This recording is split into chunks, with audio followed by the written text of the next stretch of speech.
স্বামী ঘুমালে মাথায় হাত রেখে একটি আয়াত পড়লে আর এই আমল করলে স্বামী পাগলের মতো ভালোবাসবে।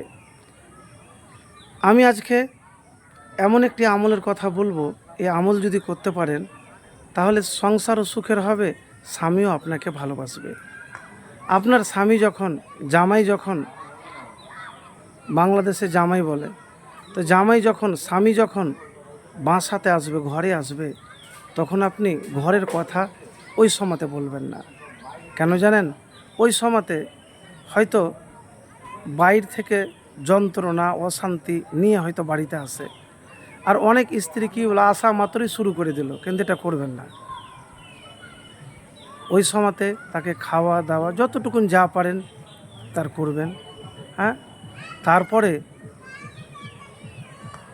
আপনার যে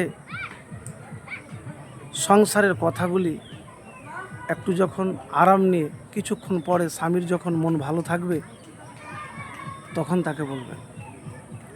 আর একটা কথা মনে রাখবেন, ধৈর্য এমনই একটা জিনিস যে ধৈর্য করা খুবই কঠিন, আর যে এই কঠিন কাজটি সহজ করে নেয় তার ফল কিন্তু অনেক মিষ্টি, অনেক দামি।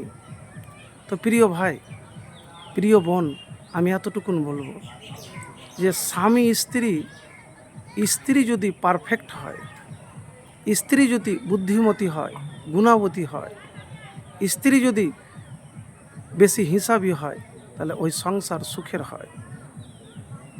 আপনি আপনার স্বামীর মনকে বোঝার চেষ্টা করবেন যে তার মনটা ভালো আছে না এখন খারাপ আছে। তো কি আমল করবেন? স্বামীর দুর্বলতা জেনে, হয়তো স্বামী আপনাকে রাগ করে বলে দিয়েছে কোনো কথা, ওই কথা বাপ মার বাড়িতে না লাগিয়ে ওটাকে হজম করতে শিখুন। স্বামীর দুর্বলতাকে নিয়ে কখনো ঠাট্টা উপহাস করবেন না। স্বামীর ইনকাম নিয়ে কখনো খোঁটা দিবেন না। স্বামীকে সন্দেহ করবেন না। সন্দেহ এমন একটা জিনিস যা ভালো ভালো সংসার, সুখের সংসারকে নষ্ট করে দেয়। তো এতটুকুন আপনাকে বলবো যে জীবনে সন্দেহ, খোঁটা, তর্ক, আর মূল কথাটি বলবো সেটি হলো স্বামীর মুখে মুখে কখনো তর্ক করবেন না। স্বামীর গলার আওয়াজের চাইতে যদি আপনার আওয়াজ বেশি হয় তাহলে ওই কখনো সংসারে সুখ শান্তি আসবে না। তো এই জিনিসটি মাথায় রাখবেন। এবারে আমল তো বললাম আপনাকে, স্বামীর আওয়াজ থেকে অনেকে কী করে, স্বামীর সঙ্গে তর্ক বাস করে, হয়তো মুখামুখি করে, চিৎকার চেঁচামেচি করে, তখন স্বামী আরও রেগে যায়, সংসারে অশান্তি হয়।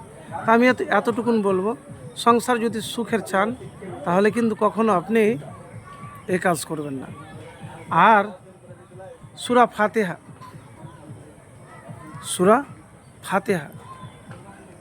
আর এই আয়াতটি পড়ে আপনি আপনার স্বামীর মাথাতে ফুঁ দিবেন নিয়মিত। সূরা ফাতিহা 7 বার, দুরূদ শরীফ 7 বার, আর আয়াতটি 7 বার।